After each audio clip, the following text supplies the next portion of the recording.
Fin de saison en douceur, direction l'Italie, l'île d'Elbe, plus exactement à une douzaine de kilomètres de la côte italienne, même latitude que le nord de la Corse.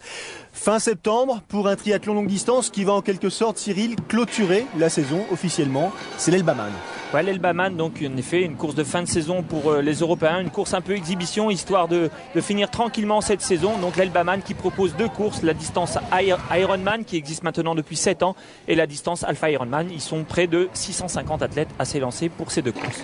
Nous sommes à Marina di Campo exactement, on aura l'occasion de revenir et de parler de cette île tellement touristique. Départ donné par Marco Scotti, l'organisateur, celui qui ne compte pas ses heures, et vous savez de quoi je parle, Cyril, pour faire en sorte que ces épreuves puissent se dérouler dans les meilleures conditions. C'est pas simple en l'occurrence, car vous le disiez tout à l'heure, ils sont près de 650, deux courses bien sûr, et puis une course relais également. Histoire de favoriser un confort pour tous ces compétiteurs, on a donné des départs différents pour tous ces groupes. Ouais, des départs différents afin de bien répertorier les différentes courses. Donc on le voit, hein, des conditions vraiment parfaites pour cette partie natation. Une mer d'huile et puis des paysages somptueux. L'eau est à 24 degrés, température extérieure 25 degrés, je vous le disais, hein, c'est vraiment très agréable. L'île d'Elbe, qui fait à peu près 30 km de longueur sur une vingtaine de largeur, est un site très touristique, très prisé bien sûr. C'est d'ailleurs la première ressource de l'île que le tourisme. Là on va s'attarder sur la compétition et sur le triathlon pour mettre l'accent sur cet homme avec le bonnet vert, et ils sont quelques-uns comme ça, qui est un jeune athlète tchèque, Tomáš Martínek, qui pour l'instant mène la compétition, l'Elbaman, le format dit Ironman, un format sur lequel ils sont cette année un peu plus de 220 à l'occurrence à être inscrits, 15 femmes parmi ce groupe de concurrents, et la première, celle qui mène la course pour l'instant, est une Tchèque, elle aussi, Ladislava Siraskova. Alors ce sont des noms que vous ne connaissez pas forcément, qu'on va apprendre à découvrir, mais ce sont aussi des occasions pour nous d'attirer l'attention sur des athlètes qui sont soit ce qu'on appelle des seconds couteaux, mais c'est pas péjoratif, soit des athlètes qui s'aguerrissent au gré de leur participation. Ouais, c'est des athlètes qui choisissent des courses qui sont moins connues, on va dire, et qui sont là pour engendrer un peu d'expérience, et aussi pour se faire connaître, et pourquoi pas aussi aller chercher une victoire. Ça fait toujours plaisir, et ça donne toujours le moral en fin de saison comme ça, que d'aller chercher des victoires sur des courses qui quand même ont un profil intéressant, hein, puisqu'on va le voir, hein, c'est un profil assez accidenté, et puis sur une distance Ironman malgré tout. Tomáš Martínek qui s'apprête à sortir de l'eau pour le demi-tour, bien sûr, deux boucles à effectuer ici dans la baie de Marina di Campo, l'île d'Elbe qui est inclus dans ce parc naturel qui permet justement de jouir de la proximité des dauphins, des baleines, un sanctuaire pour ces animaux, et l'occasion pour ces nageurs justement de pouvoir de temps à autre les croiser. Alors on n'est pas tout à fait à Hawaï avec les tortues, les poissons multicolores, mais c'est quand même malgré tout un des sites où les efforts sont à signaler pour justement favoriser cette biosphère et cet écosystème, de manière à ce que tout le monde puisse en profiter. Toujours le même compétiteur, Tomáš Martínek, jeune tchèque en l'occurrence, qui pour l'instant n'a pas une réelle carte de visite impressionnante, même s'il a terminé 6e des championnats du monde en 2010, version longue distance, championnat du monde qui avait gagné Sylvain Sudry, et Sylvain qui s'apprête justement à aller défendre son titre au début du mois de novembre aux États-Unis. Sortie de l'eau, donc pour le premier nageur, Martínek, pas de surprise, son temps 49 minutes et 19 secondes, pas mal du tout, hein. Un très bon temps en natation, hein. Les conditions, on l'a dit, étaient parfaites, et Martínek qui a fait déjà un écart assez conséquent sur ses poursuivants. Une sortie de l'eau, donc on l'a déjà vu, un peu longue, mais qui permet justement à ces athlètes éventuellement d'enlever les combinaisons plus tôt pour ensuite rejoindre le parc à vélo. C'est le nouveau record de l'épreuve en natation. Le dernier record était détenu par Marcus Ornelas, qu'on connaît bien, hein. Il l'avait établi en 2009, il faisait donc à l'époque 50 minutes et 49 secondes pour ce temps natation, et lui donc Tomáš Martínek 49 minutes 19. Il a eu le temps de se changer, Cyril, dans des conditions un peu confortables, je dirais même très confortables. Ouais, même très confortable, hein. Il n'était pas gêné par ses voisins, on va dire, donc il a pris le temps de mettre même des chaussettes pour cette partie cycliste, de façon à avoir un peu plus de confort dans ses chaussures. Donc une très très belle transition de la part de cet athlète. Allez, les deux autres triathlètes à sortir de l'eau. Tomáš Bednář, le Tchèque, avec le bonnet vert et avec le bonnet jaune qu'il vient d'enlever à l'instant. C'est Ignacio Andreucci, l'Italien, et eux réalisent un temps de 52,10, c'est-à-dire qu'ils ont allé un petit peu moins de 3 minutes de retard sur Thomas Martinec. 3 minutes de retard avant d'attaquer le parcours cycliste. 180 km, 3 boucles de 60 avec des petites bosses, même une belle à hauteur de Marciana, puisqu'on culmine à 1000 mètres d'altitude, donc un parcours cycliste dynamique. Ouais, un parcours cycliste dynamique, avec beaucoup de relance, hein, on va le voir, et très très accidenté. Donc 3 minutes presque d'avance pour Martinec, c'est quand même intéressant parce qu'on le voit hein, derrière, ils sont quand même aussi espacés, donc on risque de voir une course vraiment où les athlètes vont vraiment être seuls pendant très très longtemps sur des longs parcours, sur des longues portions sur ce parcours. Conditions de course assez clémentes, il fait très doux, pas trop de soleil et c'est tant mieux parce que pour les coureurs c'est quand même d'autant plus facile dans ces conditions-là. Au fur et à mesure, on récupère ses petites affaires, pas de surprise pour ce qui vous concerne, on va changer sous les tentes, s'équiper. Première dame à sortir de l'eau à son tour, la Tchèque, Ladislava Sirasovska. 1 heure, 1 minute et 28 secondes, c'est quand même un temps un peu plus conséquent. Pas de concurrente à l'horizon, elle est elle aussi assez je dirais favorisée à l'issue de cette sortie de l'eau pour pouvoir justement bénéficier de l'air de transition, de l'attente, se préparer dans des conditions optimales Cyril. Ouais, une belle natation. Bon, c'est sûr que c'est pas les temps qu'on a l'habitude de voir avec les Chrissy Wellington et compagnie. Mais une belle natation et puis on le voit donc elle non plus elle n'est pas vraiment très gênée pour cette transition puisque elle est loin devant ses adversaires. Et c'est là aussi tout l'intérêt d'avoir une compétition avec un nombre d'athlètes assez peu dense, assez peu important, c'est qu'on peut leur proposer justement ces installations pour se changer dans des conditions essentielles. C'est rarement le cas ailleurs de voir des chaises installées comme ça pour permettre aux athlètes de s'équiper. Ouais, on le voit, hein, ils ont leur prénom sur les chaises. C'est vrai qu'ils sont un peu plus de 200 à courir cette distance Ironman. Donc on va dire qu'ils sont une quinzaine de filles. Donc on a pu les installer, faire une tente un peu plus grande de façon à ce qu'elles aient leur propre chaise, chacune pour elles. Ladislava Sirasovska qui connaît bien l'épreuve, elle a remporté cette épreuve, c'était en 2007. Elle a bien l'intention donc de rééditer sa performance. Ça c'est le départ des relais, 32 équipes au total inscrites pour disputer ce relais, un classique, un nageur, un cycliste et un coureur à pied qui vont pouvoir se faire plaisir, découvrir aussi le site et puis peut-être à moyen terme participer complètement à l'épreuve en commençant peut-être par le format Alpha Ironman dont le départ va être donné là sous nos yeux quelques minutes après. Format Ironman avec une densité plus importante pour ce qui concerne les concurrents engagés puisqu'ils sont un peu plus de 410 au total, donc 40 femmes justement à participer donc à cette épreuve et c'est parti. Le Alpha Ironman qui propose quand même des distances beaucoup plus accessibles à tout le monde et vraiment le Alpha Ironman c'est vraiment la distance reine maintenant qui est en train de se développer. Donc la distance Alpha Ironman, 1,9 km de natation, 90 en vélo et 21 en course à pied. Alors, il faut trouver sa place, là effectivement on est un peu plus nombreux. Donc ça va prendre un tout petit peu de temps pour l'instant. Gros plan sur la féminine qui mène cette épreuve. Donc la Tchèque, Ladislava Sirasovska, qui a l'habitude, elle, en plus de ses courses à vélo sur route, de pratiquer le VTT, de pratiquer les ultra-trails, les marathons. Donc une athlète assez expérimentée. Elle aura besoin justement de cette résistance et de cette expérience pour aller braver ce parcours, Cyril, dont on s'aperçoit assez vite que ça va pas être forcément qu'une partie de plaisir pour tout le monde. Non, pas une partie de plaisir à partir du moment où en effet on va commencer à rentrer dans des kilomètres importants. Je pense notamment après le 120e kilomètre, on le voit, hein, c'est un parcours accidenté. La chance qu'ont les athlètes cette année, en effet, c'est que les conditions sont vraiment très bonnes, hein, puisque il fait bon et il n'y a pas trop de soleil, donc ils vont pas souffrir de grosses chaleurs. Mais voilà, le parcours est accidenté. Il faudra aussi être vigilant dans l'intérieur de l'île puisqu'il peut y avoir des portions où dans les descentes, ça peut glisser. Changement en tête de la compétition masculine. Un Tchèque qui remplace un autre Tchèque en l'occurrence. C'est Thomas Bednar qui a pris la place de leader à Thomas Martinec.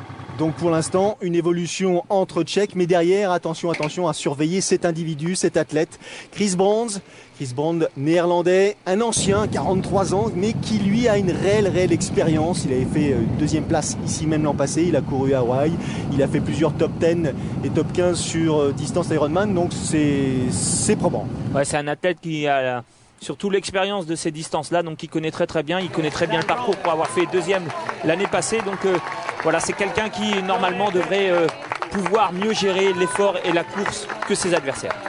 25 minutes et 40 secondes, c'est le temps réalisé par Luca Barbazza à la sortie de l'eau, donc, et en tête de cette Half Ironman, en l'occurrence Half Elbaman, ici sur l'île d'Elbe. Et c'est parti, de boucles cyclistes de parcours cycliste au programme donc de cette compétition, Half Elbaman. De boucles pas tout à fait identiques à celles pratiquées sur l'Elbaman, bien sûr, un parcours un tout petit peu raccourci. Nous sommes à Marciana. Après la difficulté majeure de ce parcours cycliste de l'Elbaman, on redescend tranquillement en direction de Marina de Campo. Et à nouveau, là, à l'occasion de ce deuxième tour, changement en tête de la compétition. C'est désormais Chris Brand, le néerlandais dont on parlait il y a une seconde, qui a pris les commandes de l'épreuve, Cyril. Ouais, c'est pas une surprise. Chris Brand, on le voit, qui est assez agressif sur ce parcours vélo, qui est assez à l'aise et voilà, qui a décidé de prendre les choses en main et de faire la course seul en tête. Donc Chris Brand qui a pas tardé à prendre la tête de cette course.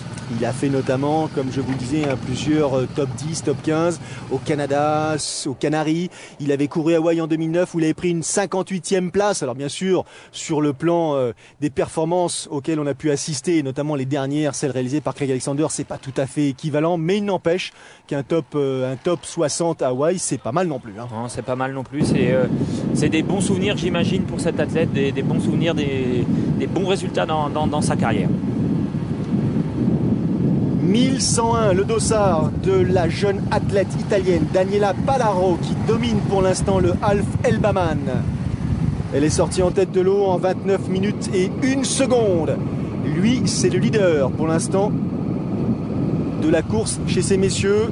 Dossard 1001, Giuseppe Baldelli. Aucune surprise pour ce qui concerne, je dirais, les noms de ces athlètes. La plupart d'entre eux sont bien sûr italiens. On est en Italie, ils jouent à domicile, donc c'est normal de les retrouver devant. On a pu aussi apercevoir une forte colonie tchèque, puisqu'on les a vus aux avant-postes en natation. Et on remarquera un peu plus tard qu'il y a quelques, alors on ne parle pas de colonie, mais quelques athlètes français, et notamment de Vitrolles, puisqu'on a remarqué quelques tenues bien jaunes comme il faut, de façon à les apercevoir aisément entre les concurrents et parmi la foule. On aura l'occasion d'insister un petit peu plus tard sur les athlètes français présents ici. Des athlètes français qui ont l'habitude de venir, et parmi les athlètes français qui ont performé ici, notamment c'était Virginie Lemay qui avait remporté l'épreuve Half Elbaman en 2009, on s'en souvient. Donc une portion un peu délicate, là on le voit en vélo avec des petites rues très étroites, donc il faut être très vigilant et il est peut-être même très conseillé de ne pas doubler dans ces portions-là, ça arrive sur certaines courses. On l'a vu, donc une portion intéressante pour les spectateurs, ça leur permet de voir la famille, mais assez compliqué pour les cyclistes. Vélo, je dirais presque de contre-la-montre pour Chris Brand, sur un parcours qui n'est pas totalement, en l'occurrence, en rapport avec le profil de son vélo. Les écarts entre le premier, le deuxième et le troisième s'accroissent. Il compte, Chris Brand, désormais plus de 15 minutes d'avance sur son poursuivant immédiat, qui n'est plus le Tchèque Thomas, dont j'ai oublié le nom, Thomas Bernard, mais qui est désormais l'Italien Gabriele Ribonato. 18 minutes précisément là, tandis qu'on aborde le troisième tour de ce Elbaman. Le leader masculin est toujours lui, Giuseppe Baldelli, avec son dossard 1001, que l'on suit actuellement dans les ruelles de Marino del Campo.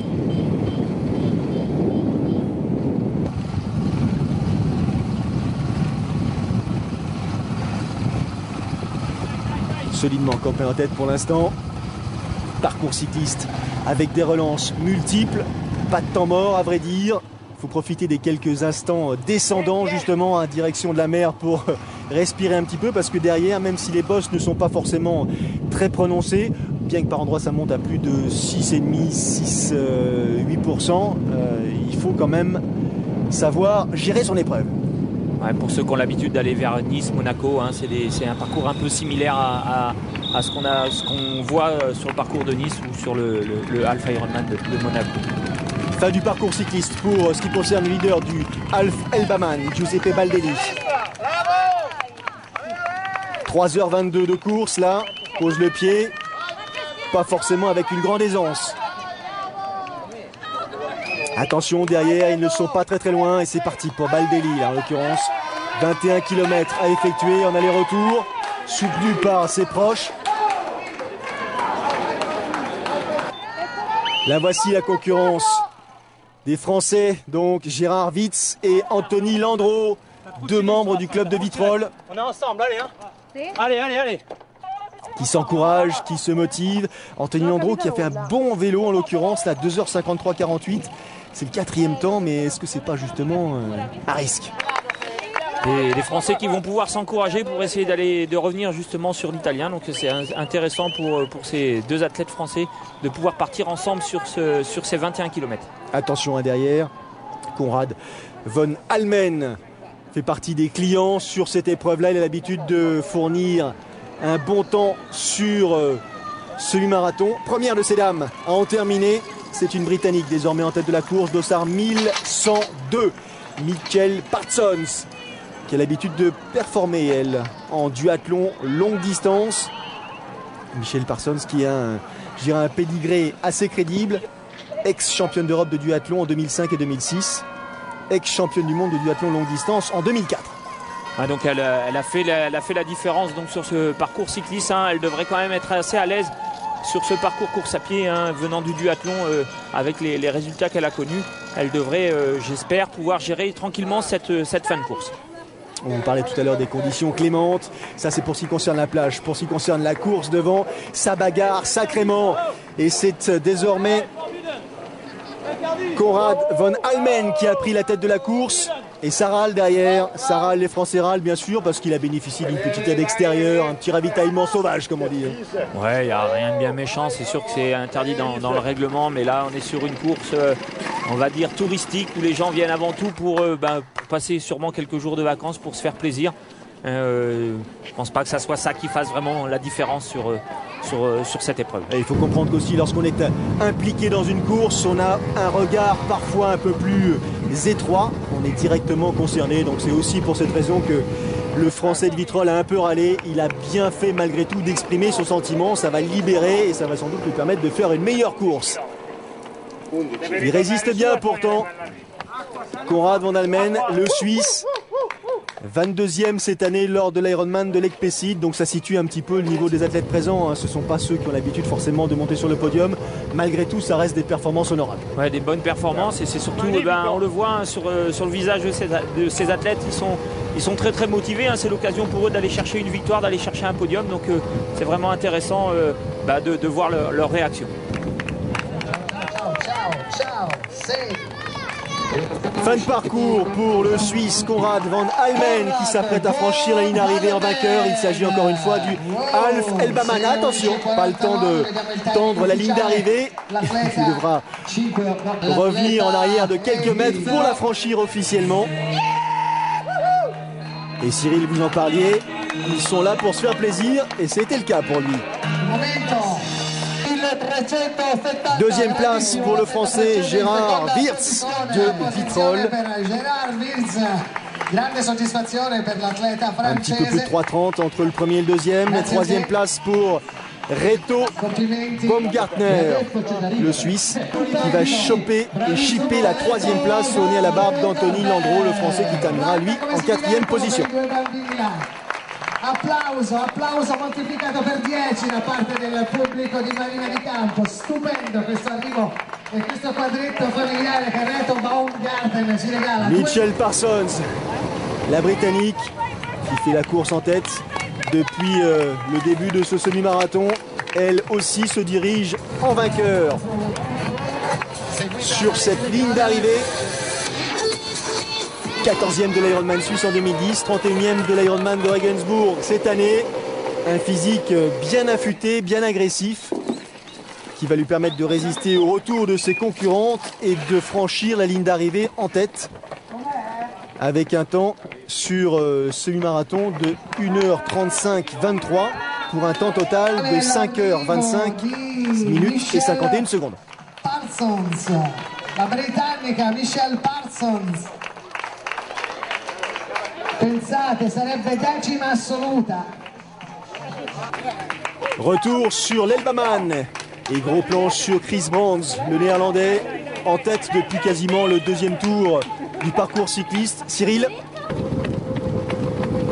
Ouais, une bonne allure, il est dans le rythme maintenant. Il faut, les distances sont plus les mêmes, hein. Ça va être compliqué, hein, on le voit, le soleil commence à montrer le bout de son nez, donc il va falloir bien gérer en plus de l'effort les conditions climatiques et la chaleur, on le voit, hein, des athlètes qui sont obligés parfois de s'arrêter sur les ravitaillements.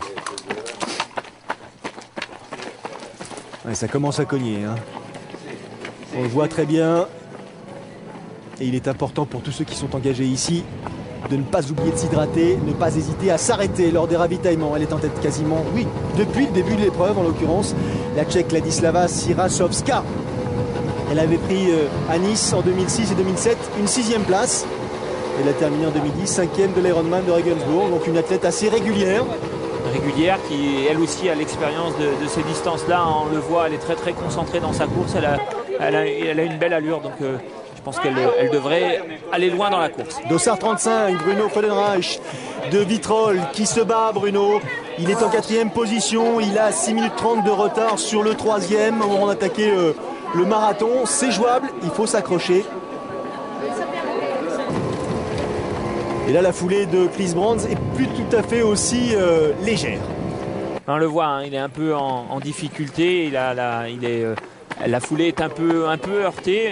Malgré tout, il avait une avance assez confortable à la fin du vélo. À lui maintenant de gérer au mieux cette avance. Il faut bien insister sur son avance à la sortie du vélo. Il avait 20 minutes d'avance sur Gabriele Rebonato. Chris Brands, donc il a pu le gérer. On avait passé à l'instant Thomas Martinet qui avait fait le premier temps en natation et qui lutte. Là, en l'occurrence, fin de parcours. Il est temps que ça se termine pour Chris Brands, qui arrive à conserver une avance malgré tout confortable sur ses principaux rivaux. Et donc s'apprête à franchir la ligne d'arrivée ici en vainqueur, lui qui avait pris l'année dernière une 2e place sur cette même course. Il a encore la force de faire un petit clin d'œil, mais on sent que c'est quand même assez compliqué. Ouais, ça tape un peu au sol, hein, la foulée, donc c'est en fin de parcours, il arrive au bout, hein, il sent que la victoire arrive et il se permet donc ce petit clin d'œil qui est plutôt sympathique. La ligne d'arrivée qui attend le vainqueur. Le voici, Chris Brands. Il franchit la ligne d'arrivée en 9h55. Cyril, ça donne une idée de la difficulté du parcours, hein. Ouais, 9h55, c'est vrai qu'on a l'habitude de 8h30, 9h pour les grands professionnels, hein, mais 9h55 pour un athlète qui a connu aussi le haut niveau, hein, malgré tout, hein, puisqu'il a été à Hawaï plusieurs fois. Ça prouve en effet la difficulté du parcours et notamment de ce parcours vélo qu'on a dit très accidenté.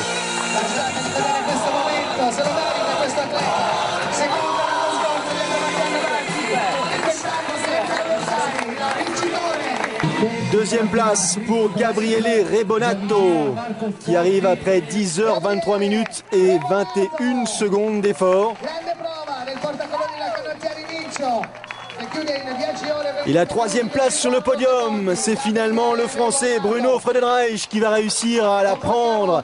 Il va parvenir à doubler dans les 200 derniers mètres Alessandro Bossini. Belle perf pour le Français de Vitrolles, encore un Français de Vitrolles engagé ici sur l'Elbaman. On va dire un beau week-end pour le club de Vitrolles avec cette 3e place sur la distance Ironman et cette 2e place, il me semble, sur la distance Alpha Ironman. Exactement. Ce n'est pas terminé. Il reste pour l'instant la course féminine.